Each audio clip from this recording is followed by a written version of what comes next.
Мен Түркістан қаласының тұрғыны Жабаев Азамат Мақсутович. Түркістан қаласының жедел жәрдем скорыйны қапашылығым дүйсенбі күні бірінші күні, екінші күні 2 рет шақырттым. Екеуінде де температурам 40-қа барған кезде уколдарын салып,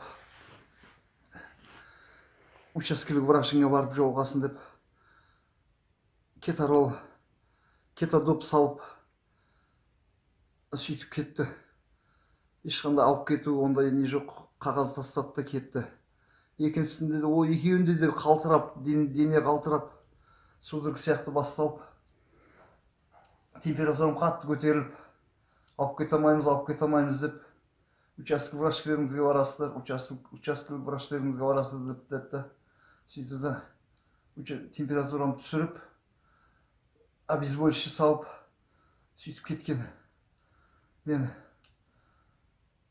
осы Түркістан қалалық скорыйымыз жедел жәрдем қызметкерлеріне осындай қапашылығым бар.